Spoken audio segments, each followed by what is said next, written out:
Bismillahirrahmanirrahim. Assalamualaikum warahmatullahi wabarakatuh. Yang terhormat Ibu Fadila selaku dosen pengampu mata kuliah perkembangan sosial dan emosional anak dan teman-teman yang saya banggakan. Puji serta syukur marilah kita panjatkan kepada Allah Subhanahu wa taala dan selawat serta salam semoga tetap tercurah limpahkan kepada Nabi kita Nabi Muhammad Shallallahu alaihi wasallam. Alhamdulillah, pada kesempatan kali ini kami akan mempresentasikan mengenai efikasi diri dan pengembangan regulasi emosi menurut perspektif Al-Quran. Di sini saya Azlia Siti Nurrohmah dengan NIM 12321000081 selaku moderator dari kelompok 2. Sebelumnya saya akan memperkenalkan teman-teman saya dari kelompok 2, ada Cindy, Sylvia, dan Syahla. Baik, teman-teman, langsung saja ke pembahasan yang pertama mengenai efikasi diri yang akan disampaikan oleh saya sendiri.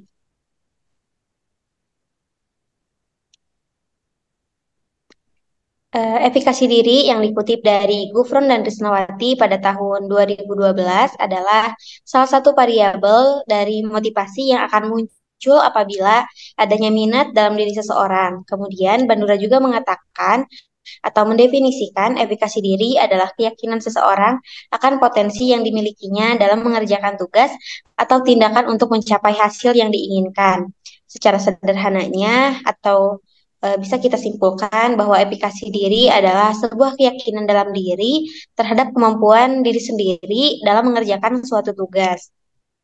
Nah, berikutnya efikasi diri dibentuk oleh 4 sumber, yaitu menurut Bandura, yang pertama ada pengalaman berhasil. Dalam kehidupan kita sebagai manusia, keberhasilan menyelesaikan suatu masalah ini dapat meningkatkan efikasi diri. Begitu sebaliknya, kegagalan dalam menghadapi suatu masalah akan menurunkan efikasi diri, terutama apabila waktu efikasi diri belum terbentuk secara sempurna atau dengan baik pada seorang individu. Yang kedua, ada kejadian yang dihayati seolah-olah dialami oleh sendiri. Apabila orang melihat suatu kejadian, kemudian seseorang itu dapat merasakannya sebagai kejadian yang dialami oleh sendiri, hal ini dapat mempengaruhi efikasi diri dalam dirinya. Kemudian pada proses ini memerlukan suatu perantara sebagai model. Dalam hal ini, model juga dapat diamati dalam kehidupan sehari-hari maupun di media elektronik seperti televisi atau media visual lainnya. Kemudian yang ketiga ada persuasi verbal. Nah, ini merupakan informasi secara sengaja efikasi dirinya dengan cara memberikan dorongan atau motivasi semangat bahwa segala permasalahan yang ada atau yang dihadapi akan terselesaikan. Dan yang terakhir ada keadaan fisiologis dan suasana hati.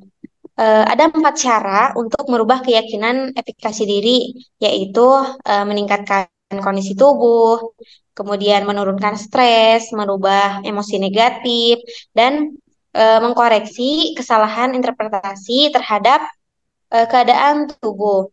Dan saat seseorang merasa sedih, maka penilaian terhadap dirinya cenderung lebih rendah. Kemudian ada pengaruh efikasi diri terhadap kepercayaan diri anak usia dini.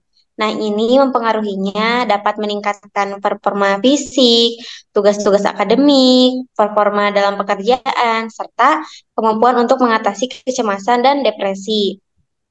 Atau juga efikasi diri ini dapat mempengaruhi anak untuk tidak pantang menyerah, tidak terlalu cemas dalam segala hal, misalkan, terus tidak merasa tertekan serta mudah menyelesaikan permasalahan-permasalahan yang sedang dihadapinya.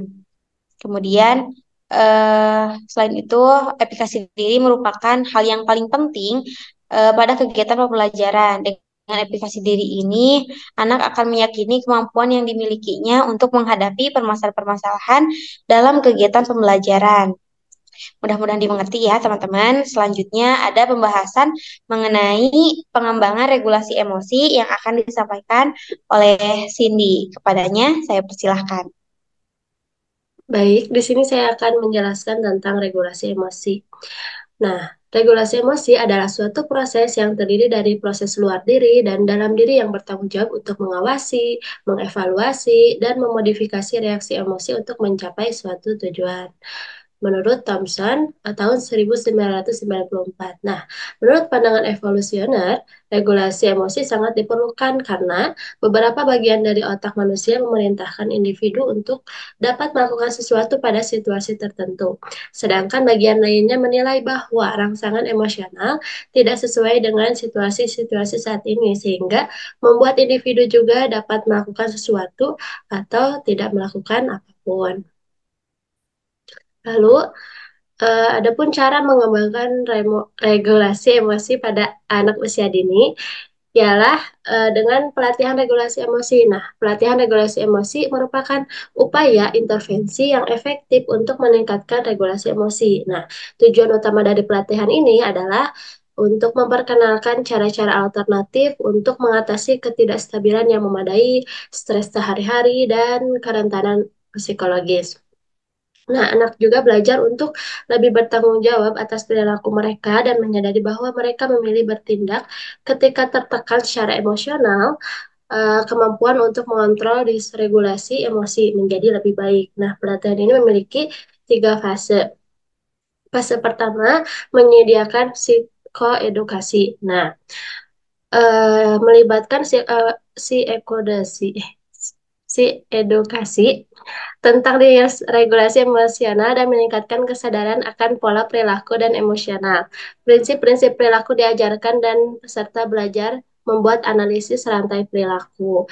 Pelatihan dimulai dengan pemantauan diri atas pikiran dan perasaan untuk menahan badai emosi. Fase kedua ada berfokus pada mengenal diri sendiri. Nah, anak diajak untuk mengeksplorasi temperamen dan karakter mereka dengan melihat pengalaman masa lalu, keadaan sekarang, dan rencana pribadi untuk masa depan. Mengenal diri sendiri bertujuan untuk meningkatkan fokus seseorang dan memperoleh wawasan yang lebih baik tentang kekuatan dan keterbatasan seseorang ya. Nah, untuk fase terakhir, fase ketiga, anak belajar membuat pilihan gaya hidup yang lebih baik dalam aktivitas sehari-hari, seperti makan, tidur, sekolah, dan hubungan dengan orang lain. Nah, dalam komponen penting dari fase ini adalah mempelajari cara menghindari menyakiti diri sendiri dan bentuk lain dari perilaku merusak diri sendiri. Anak belajar untuk membuat rencana modifikasi perilaku, di mana mereka menggambarkan masalah gaya hidup, pro dan kontra dari perubahan, dan kemudian mengembangkan rencana untuk mengatasi masalah tersebut. Sekian dari saya kembalikan kepada moderator. Baik, terima kasih Cindy yang telah menyampaikan pengertian dari regulasi emosi serta cara mengembangkan regulasi emosi pada anak usia dini.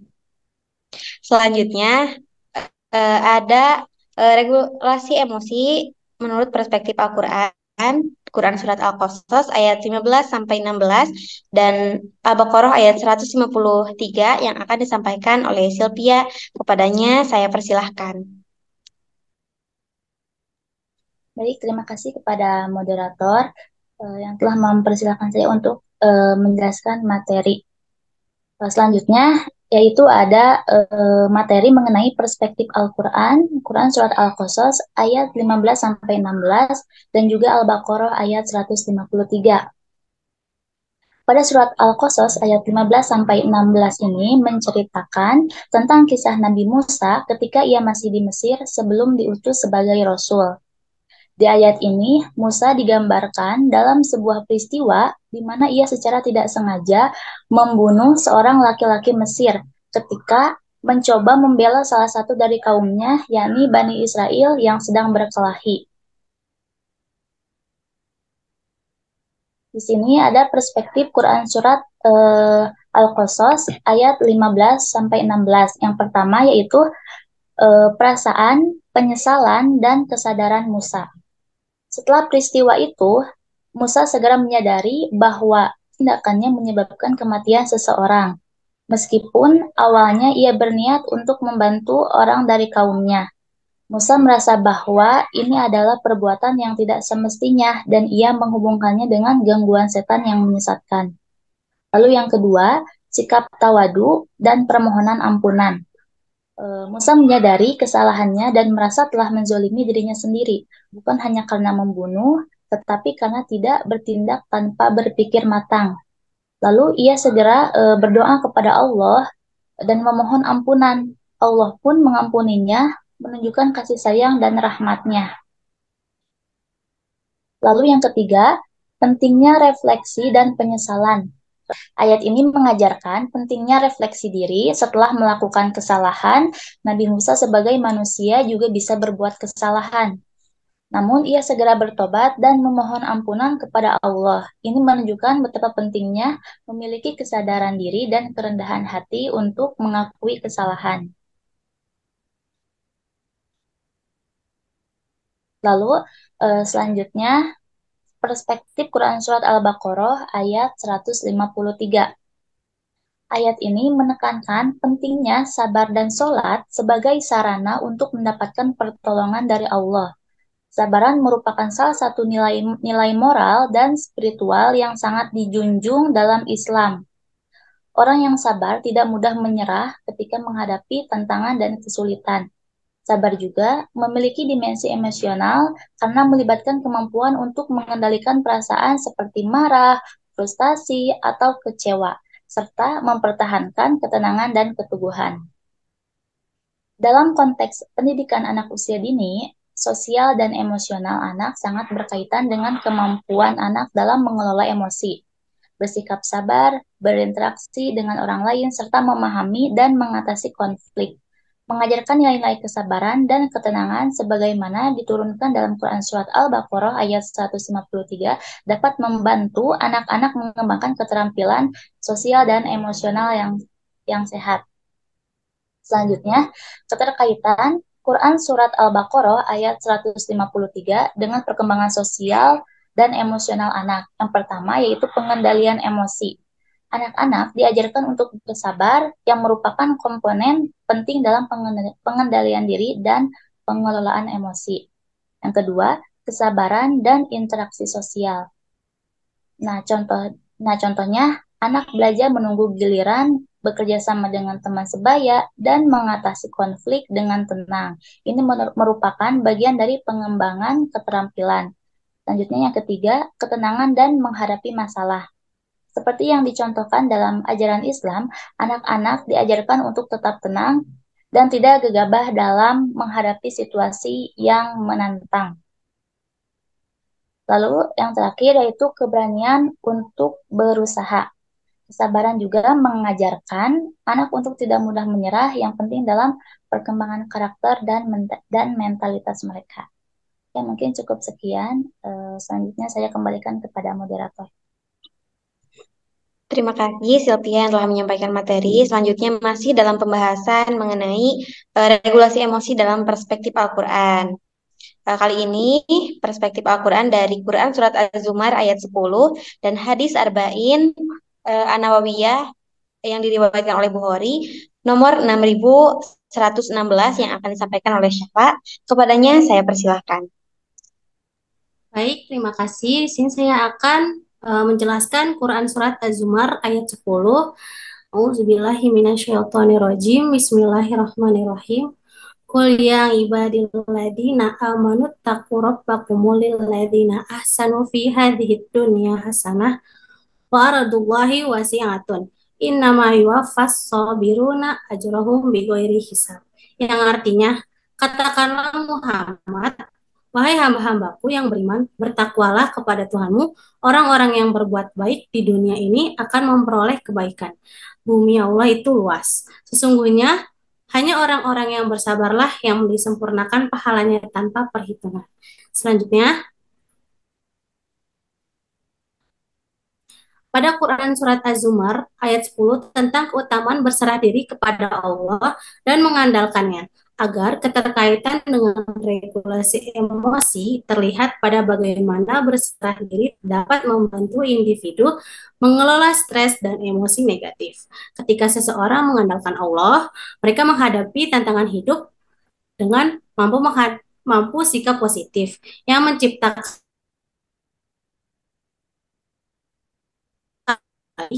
karena kepercayaan kepada Tuhan dapat mengurangi kecemasan dan meningkatkan ketahanan mental.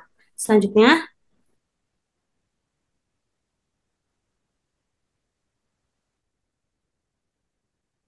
An-Nawawiyah, hadis riwayat Bukhari nomor 6116. An Abi Hurairah radhiyallahu anhu an rajulan qala lin Nabi sallallahu alaihi wasallam ausini qala la takdob wa farodada miroran qala takdob, yang artinya dari Abu Hurairah radhiyallahu anhu bahwa ada seorang laki-laki berkata kepada Nabi Shallallahu Alaihi Wasallam, berilah wasiat kepadaku. Sabda Nabi Shallallahu Alaihi Wasallam, janganlah engkau mudah marah. Maka diulanginya janganlah engkau mudah marah, maka diulanginya permintaan itu beberapa kali. Sabda beliau lagi, janganlah engkau mudah marah.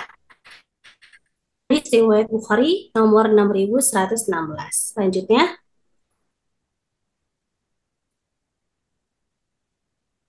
yang terakhir, upaya apa yang harus dilakukan agar menahan diri agar tidak mudah marah, yaitu dengan cara mempelajari dan membiasakan diri dengan akhlak-akhlak Islam sebagaimana yang dicontohkan oleh Nabi Shallallahu Alaihi Wasallam, yaitu diantara bersabar, tidak tergesa-gesa, dan sebagainya. Individu itu juga tidak hanya memenuhi perintah agama, akan tetapi mengembangkan keterampilan emosional yang dapat meningkatkan kesejahteraan mental dan hubungan interpersonal. Sekian dari saya, terima kasih. Saya alihkan kepada moderator. Yang telah menyampaikan materinya. Alhamdulillah teman-teman semua, materi pembahasan kami telah selesai disampaikan. Terima kasih atas perhatiannya dan mohon maaf apabila masih banyak kekurangan dan kesalahan dalam presentasi kami. Pertanyaan boleh tulis di kolom komentar dan sampai jumpa hari Senin. Terima kasih. Wassalamualaikum warahmatullahi wabarakatuh.